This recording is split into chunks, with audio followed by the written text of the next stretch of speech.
For 3 years of marriage, my wife always hated me.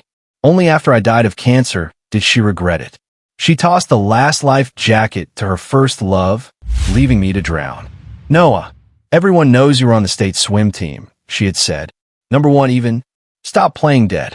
She stood on the shore, locked in a tight embrace with her first love, glaring at me as I struggled in the waves, her voice filled with disgust. But she'd forgotten that I'd torn my muscles saving her from that car crash, that I hadn't been able to swim for years.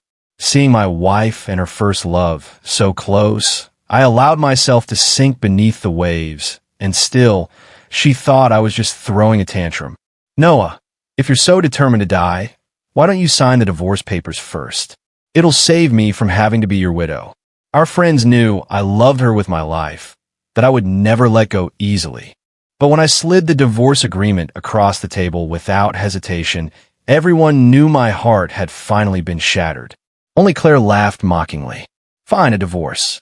Just don't come crawling back to me on your knees, begging me to take you back." She had no idea I was already out of time for regrets. While she was wrapped up in her affair with her first love, I had been diagnosed with cancer. I was dying, and my wife's first love had returned to the country.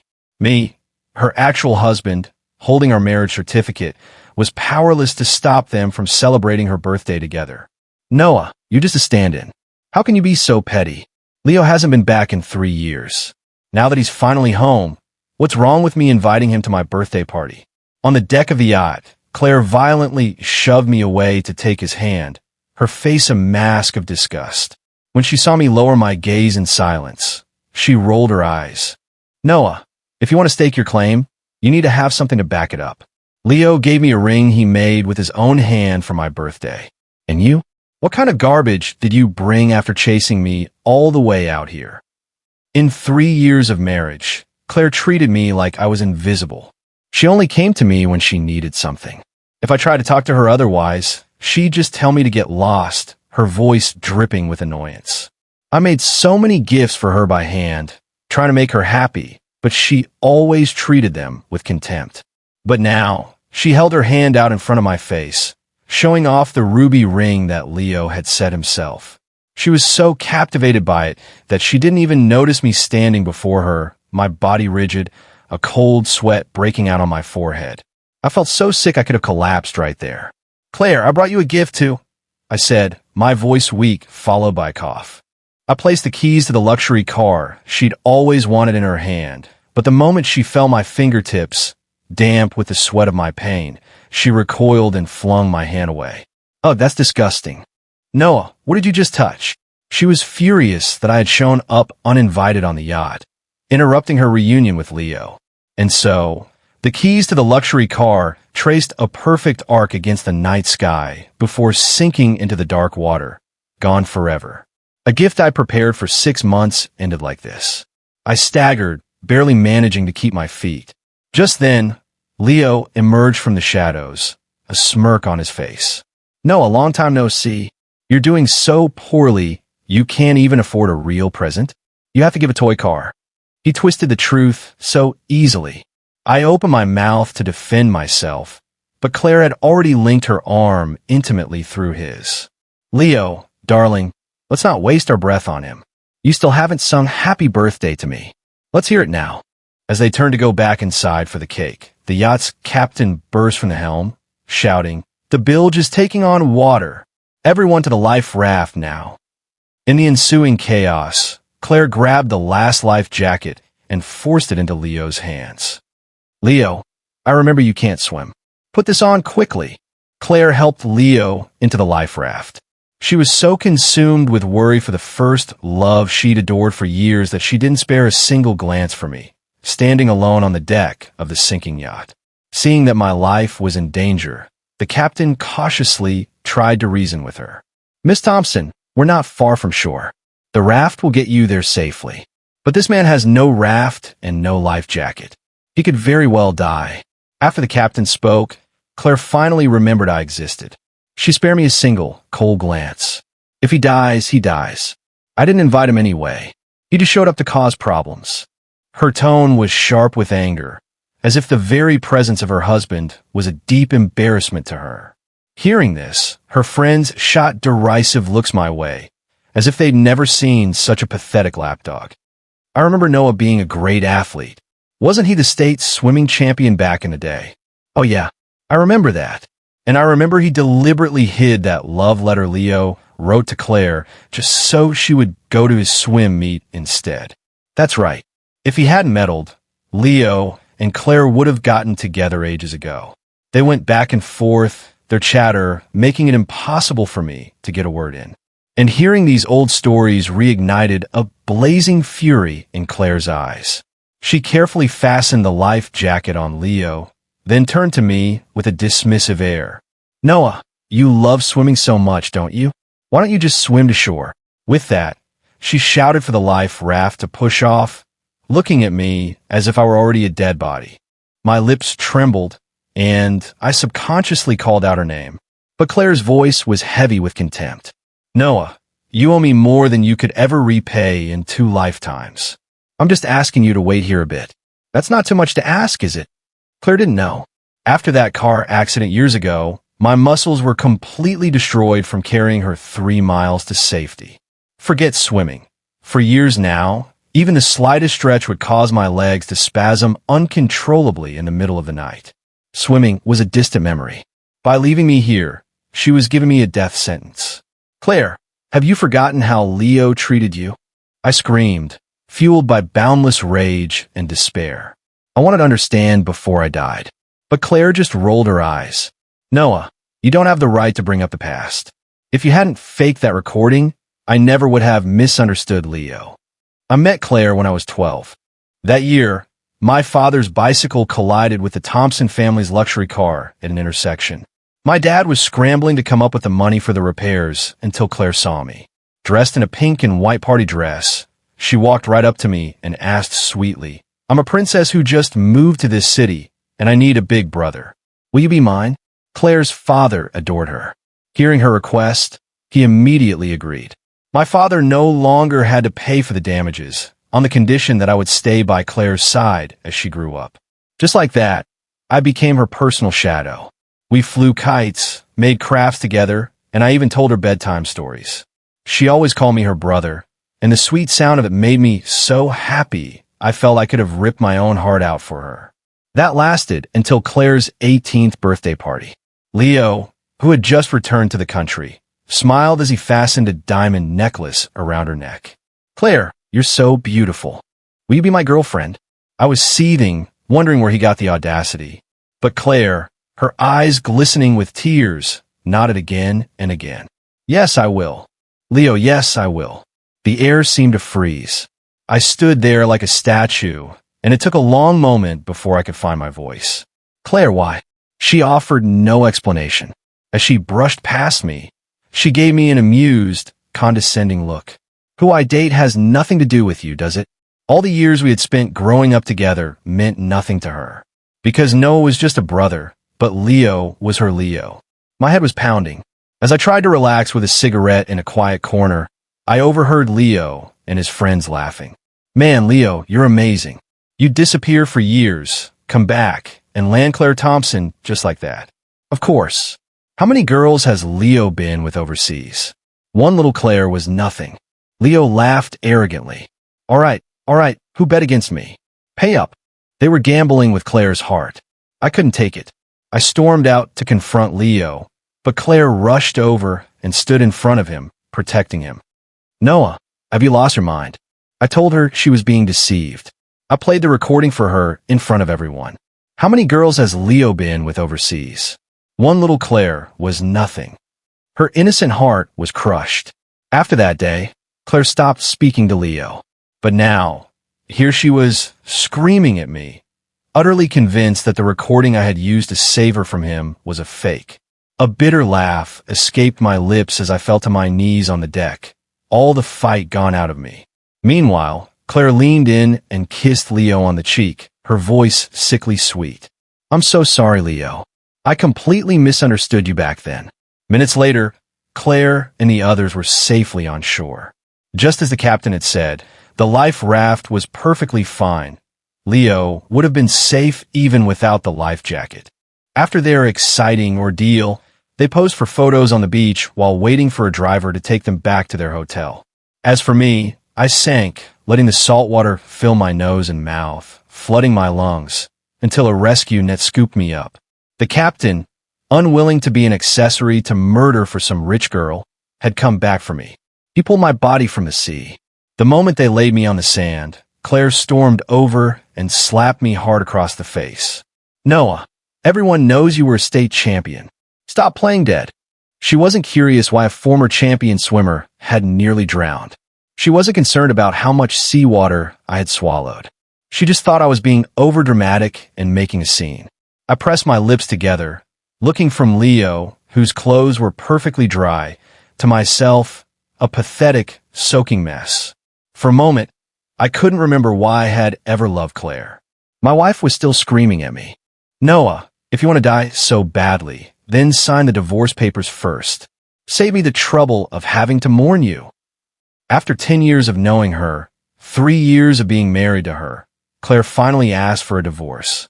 I lay on the sand, unable to move or speak, utterly silent. Claire's friends were already ushering her away. "Come on, Claire, he's so in love with you. He'd never actually divorce you. You'll give him a heart attack talking like that. Yeah, it's your birthday. Let's not let him ruin the mood." And with that, they hopped into the waiting car and drove off, heading to another party to continue their celebration. They left me there on the beach. I watched Claire walk away, step by step, without a single glance back. I counted them. 32 steps. I had spent 10 years devoted to her, and she wouldn't even turn her head from me. Only Leo looked back, a sarcastic sneer on his face as he mouthed 2 words to me: "You lose." The near drowning left me with a high fever that wouldn't break. I was in the hospital for 3 days. When I could finally open my eyes, a news report about Leo and Claire was playing on the TV. New pop sensation Leo Harrison and Thompson family heiress Claire Thompson madly in love. Wedding bells ahead. In the photo, Claire, who was always so cold to me, was smiling radiantly in a form-fitting dress, her fingers intertwined with Leo's. In front of them sat a bouquet of 999 brilliant red roses. If I didn't know that Claire was severely allergic to pollen, I might have even thought it was romantic. But looking at those roses now, all I felt was a bitter, endless irony. Claire loved Leo, so she didn't mind the handmade ring he gave her. She loved Leo, so she could tolerate an allergic reaction. But for me, it didn't matter what I did. Because I wasn't Leo, it meant nothing. In our 3rd year of marriage, I finally understood. I was nothing more than a cheap substitute, an emotional placeholder. She had never once cared for me. My despair made my stomach churn. I was hunched over the side of the bed, dry heaving so violently that a group of nurses rushed in. "Mr. Evans, do you need something for the pain? We know late-stage cancer is difficult, but please try to hang in there." Yes, that was what I had gone to the yacht on Claire's birthday to tell her. I had been diagnosed with cancer. I couldn't grow old with her, but she never gave me the chance to speak. She just kept telling me to go die, and now my wish was coming true. With the last ounce of my strength, I dialed Claire's number. "Claire, let's get a divorce. I don't love you anymore." I figured our divorce was inevitable once Leo came back. It was better for me to initiate it than to have her throw the papers in my face. I never expected her reaction. She exploded. "Noah, what is that supposed to mean? I celebrate my birthday with Leo, and you want a divorce? How can you be so dramatic?" She was raging, as if she couldn't believe the lapdog who had followed her for a decade would ever initiate a breakup. I managed a weak laugh, swallowing the bitterness in my throat. "Claire, I'm not being dramatic. I am sick. I just want to die with some dignity." I told her plainly that I was sick. With the Thompson family connections, she could have my medical records in her hand within the hour.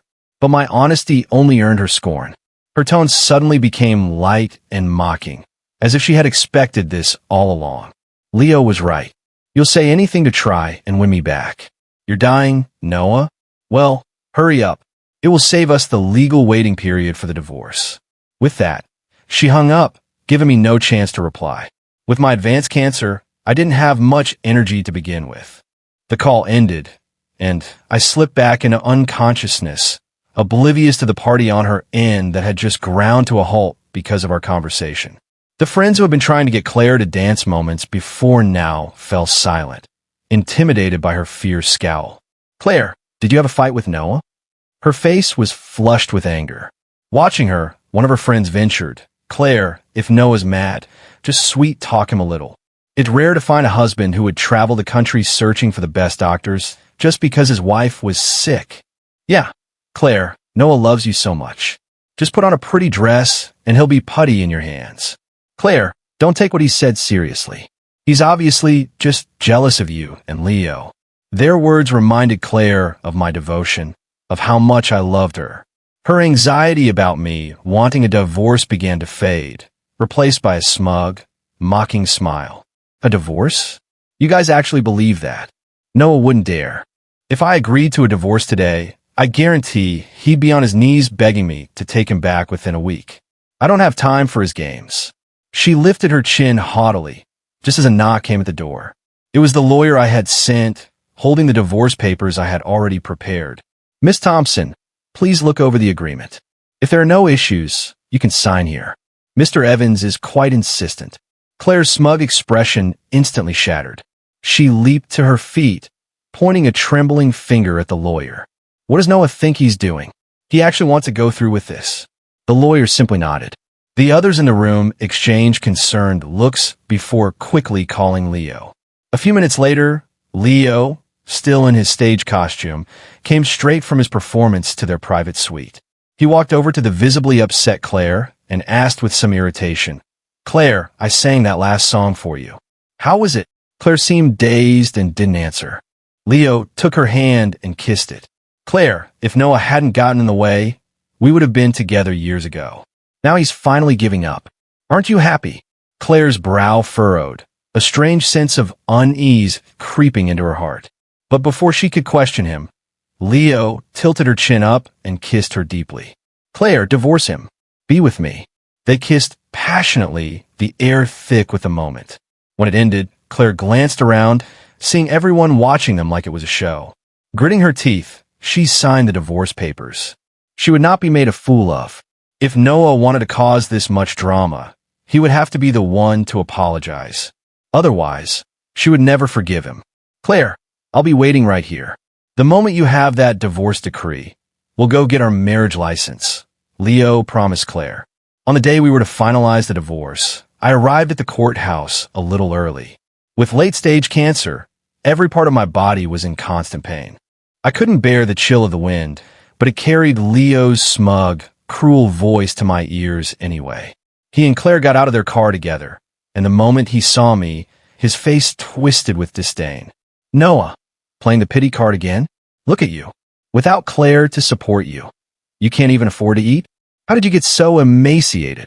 His voice dripped with ridicule. I tried to hold my tongue, but I couldn't stop the sarcastic words from escaping. "Leo, you really aren't picky, are you? Claire and I are still legally married, and you're already playing the homewrecker. Aren't you worried what your fans will say when this news breaks?" Leo's expression turned cold, and Claire frowned deeply. "Noah, you're the one who wanted this divorce. Do you have to make things so hard for Leo? If you hadn't thrown such a fit, we wouldn't even be here." This was the woman I had protected for over a decade. All I did was state a fact, and she was already feeling defensive on behalf of her first love. A bitter smile touched my lips. I hadn't planned on saying anything more, but seeing them together, I couldn't stop myself. "Claire, are you curious why I want a divorce?" "It's because I'm dying." I gave her a weak smile, enjoying her stunned expression. "I have cancer. I don't have much time left." This wasn't the first time I told her. She stared at me for a few seconds, unable to process it. "Noah, there's a limit to these jokes." I cut her off. "Claire, if you don't think it's too morbid after I die, please just have my ashes buried. I can't swim anymore. The ocean isn't for me. Claire, it's my last request. For the sake of the dozens of years I've been like a brother to you, can you promise me this?" The words had barely left my mouth when an incredulous Claire grabbed my arm. "Noah, are you sure you're sick?" We were supposed to be finalizing our divorce, but instead she was dragging me forcefully to her car. "Noah, you had better be telling the truth today. If you're not, I swear I'll kill you myself. She drove me to the hospital and demanded the best specialist examine me. Half an hour later, Leo, whom she had abandoned at the courthouse, arrived in a fury. At that exact moment, the doctor returned with my test results. "Miss Thompson," the elderly doctor said, pushing his glasses up his nose. After exchanging a quick, silent glance with Leo, he announced solemnly, "Mr. Evans is in perfect health. There's nothing wrong with him at all. His claims of being near death are, it seems, unfounded." The room fell silent. Wincing from the pain racking my body, I reached for the report in the doctor's hand. "What are you talking about? You're lying. I'm sick." Before my fingers could touch the paper, Leo launched himself from the corner and punched me hard in the face. "Noah, is this the only kind of disgusting trick you know how to pull?" He screamed, his eyes wide with fury. He grabbed me by the collar of my shirt. "You wanted to make Claire worry, didn't you? You knew she'd worry and you lied to her anyway. Are you heartless?" His fists hammered my face like a punching bag until I was covered in blood. I struggled to open my eyes to look at Claire, my voice barely a whisper. "Do you believe me, Claire? During all those years Leo was gone, I was the one who cooked her breakfast, who picked her up from work, who fought off muggers and creeps for her in dark alleyways. We had been together for so long. She should have known I would never joke about this. Even then, I held on to one last sliver of hope. But Claire just snorted and looked away in disgust. "Noah, scum like you are just a waste of air. I don't care if you're sick or not. Just do the world a favor and die." The marriage certificate was replaced by a divorce decree. As I walked out of the courthouse holding that document, it felt like every bone in my body had been crushed. The cancer had metastasized everywhere.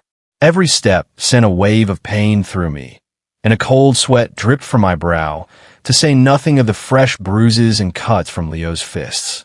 I staggered away, my walk so unsteady that people on the street stared. But it was as if Claire couldn't see me. She handed the divorce decree to a triumphant Leo, then got in her car and sped away, leaving me in a cloud of exhaust fumes. Childhood companionship, teenage crushes, a cold marriage, and now, abandonment. The pain made my memories flicker in and out. In the final second before I lost consciousness, a single memory surfaced: the night Claire proposed to me. It was the second year after Leo had moved abroad. I was working myself to the bone, pulling overtime to help the Thompson family expand their business. One night, a very drunk Claire stumbled into my room while I was working. She pulled off her own dress and then began tearing at my shirt. "Don't you like me, brother? Why won't you look at me?" I blushed and got up to make her some tea. The moment I returned, she grabbed my tie and pulled me down into my desk chair. She wrapped her arms around my neck, her naked body straddling my lap in the moonlight. She whispered, "You like me, right? You want me?" My heart pounded in my chest. I was afraid she thought I was someone else, so I kept my hands firmly on my own belt. "Claire, you're drunk. Let's talk about this in the morning." But before I could finish, her lips were on mine. "Noah, I know who you are. I'm not confused. I like you. Do you want me?" That night was a blur of passion. Claire was unbelievably forward. I tried a few times to ask her what she was thinking, but she always deflected. We spent the entire night together. She made me a man, and for one night, she was completely mine. The next morning, she sobered up and stared blankly at the messy room. I thought she was regretting it, but then she calmly tossed a prenuptial agreement at me. "Noah, sign this. We're getting married this afternoon." The prenup stated that I wouldn't take a single cent from the Thompson family if we divorced. I loved her, so I signed it. And just like that, we were married. Then, one day, I happened to see Leo's social media. He had posted a picture on his Twitter account with another celebrity, and the comments were full of people saying how perfect they looked together. Leo didn't deny any of it. I suspected seeing that post was what had provoked Claire into sleeping with me, but I never had the courage to ask her directly. I thought in time, I could melt Claire's heart, no matter how icy it was. I was patient. About 6 months into our marriage, Claire had a huge fight with her father, drove her car up a mountain, and crashed it, injuring herself badly. Her father couldn't find her and had a stroke from the stress. In the middle of all that chaos, I was the one who searched the entire city for her, finally finding her on a remote mountain with no cell service and carrying her all the way down. With Claire injured and her father incapacitated, the Thompson family business was in turmoil. When Claire woke up and learned that I had not only saved her, but also saved her family's company from being torn apart by shareholders, the way she looked at me changed. I thought it was love. Now I realize it was probably just guilt.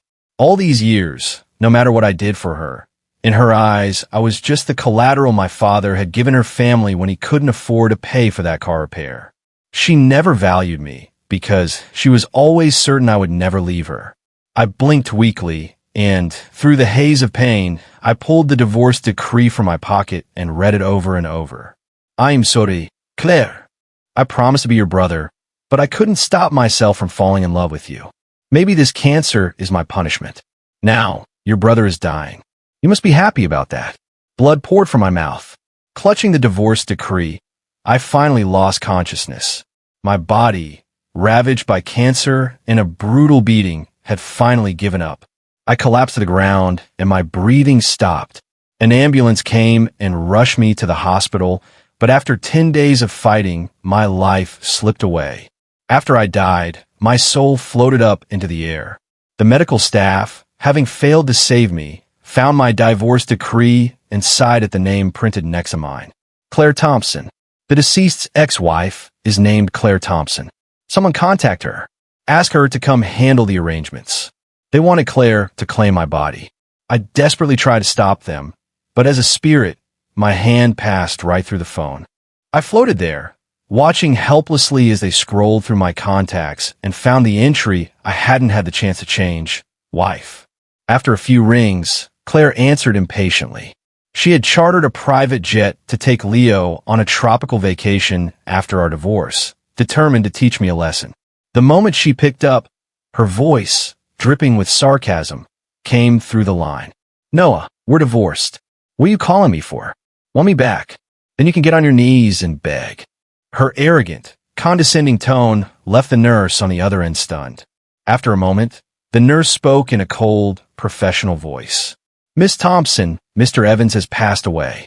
As his next of kin, if you're unable to handle the arrangements, could you provide contact information for another family member? Dead. On the other end of the line, Claire was silent for a moment, then let out a sharp, disbelieving laugh. How much did Noah pay you to play along with this ridiculous drama? Tell him to get lost. I'll pay you triple whatever he offered. Her attitude was so vile that the nurse simply hung up and sent her a photo instead. The photo showed my body, covered completely by a white sheet, with only my thin left wrist showing. On that wrist was the only gift Claire had ever given me, a cheap red string bracelet that had come free with a blouse she'd bought years ago. Claire still didn't believe it after seeing the photo, but the prank was elaborate enough to infuriate her. She left Leo on the island and took the next red-eye flight back. She, who always had to look perfect, stood before my corpse, intending to expose my grand deception, looking utterly haggard and worn. Noah, get up. Do you think this is funny? She screamed, her voice cracking. But her fingers trembled so violently, she couldn't even bring herself to lift the sheet. She didn't believe it. She reached out a hesitant hand and touched my fingertips. The icy cold of my skin made her recoil as if burned, and she stumbled out of the morgue, utterly broken. She was completely distraught, so lost in her shock that she didn't even see my best friend, Mark, walking toward her. How can he be dead? Noah, it has to be a lie, right? She mumbled to herself, huddled in a corner. When Mark saw her, he was overcome with rage. He pulled her up from the floor. Claire, what are you doing here? Get out. Get out now. You're the one who did this to him. How dare you show your face here? Mark was my best friend. He had always supported me in everything, except my relationship with Claire. Seeing her there, his eyes burned with fury. He felt the injustice of it all on my behalf. He physically threw her out of the hospital and then spat on the ground in disgust. Claire, he's dead. What's the point of that sad face now? Noah loved you so much, and you treated him like garbage, like a stand-in for Leo. You have no right to see his body. Claire had been treated like a princess her whole life. No one had ever spoken to her like that. Tears streamed down her face like pearls. She shook her head violently, her voice filled with frantic denial. "No, you're lying. Noah isn't dead. He's just mad at me. He's at home waiting for me right now." With that, she scrambled to her feet, hailed the first taxi she saw, and rushed home. But when she threw open the door, she wasn't met with the familiar smell of my cooking, but the overwhelming stench of decay. Claire froze in the doorway. Her eyes scanned the table, taking in the plates that had once held a feast and the rotting birthday cake in the center. She realized, slowly, that I had been planning to celebrate with her. We had celebrated so many of her birthdays together. If Leo hadn't come back, we would have celebrated this one too. In a flash, she understood that she had missed the last birthday I would ever be able to celebrate with her. She clutched at her chest, a sob escaping her lips. Then she saw the doctor's report on the corner of the table. Noah Evans, terminal stomach cancer. Immediate hospitalization required. Patient also has a history of severe muscle damage, resulting in significant mobility impairment. Patient requires assistance. Reading this, Claire's eyes went red with tears. She finally remembered that night. The night I carried her down the mountain after her car crash. She remembered what the doctor had said afterward. Mr. Evans has severely torn the muscles in his legs. He'll never be able to engage in strenuous physical activity again. That included running, climbing, and especially swimming. Claire had heard the doctor's words loud and clear. But the moment Leo reappeared in her life, she had conveniently forgotten all the pain I had endured for her. The pain of that night on the yacht, when she left me to die, how could she possibly understand how much that had hurt me? Now finally she understood. She looked at our only wedding photo and broke down, sobbing. Then she grabbed the rotten, maggot-infested birthday cake from the table and began stuffing it into her mouth. I had baked that cake for her. It had taken me all afternoon. Back then, she only had eyes for Leo. She'd gone on a yacht just to avoid me. Now that I was dead, she finally remembered how good I had been to her. Ignoring the putrid smell, she forced down the last thing I had ever made for her. Floating above her, watching her agony, I could only sigh. Claire, oh Claire, why do people only learn to cherish what they had once it's gone? Because she ate so much of the spoiled cake, she ended up in the hospital with violent food poisoning. When Leo finally found her, her stunning beauty was so diminished by her illness that he stared for a long moment before approaching her with a look of disgust.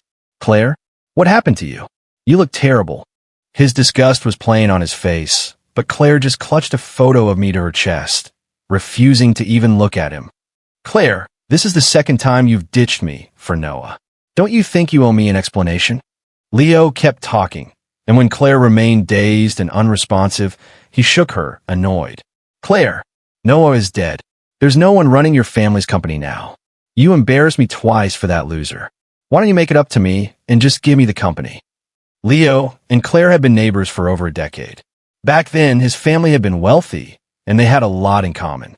But then his father committed a white-collar crime, and his mother took him with her when she fled the country. By the time he returned, the Harrison family had lost everything. Otherwise, a proud man like him would never have become an entertainer. His financial situation was not good. I had warned Claire about it not long after he returned. She hadn't cared. She just stared at me coldly. Noah, you're nothing but a dog the Thompson family took in. Who are you to give me advice? I had worked so hard for her family's company, tripling their profits, and all I got in return was being called their dog. Now that I was dead, none of it mattered. If Claire wanted to give the company to Leo, I didn't care. I didn't love her anymore, so she could no longer hurt me. 15 days after my death, Mark organized a memorial service for me.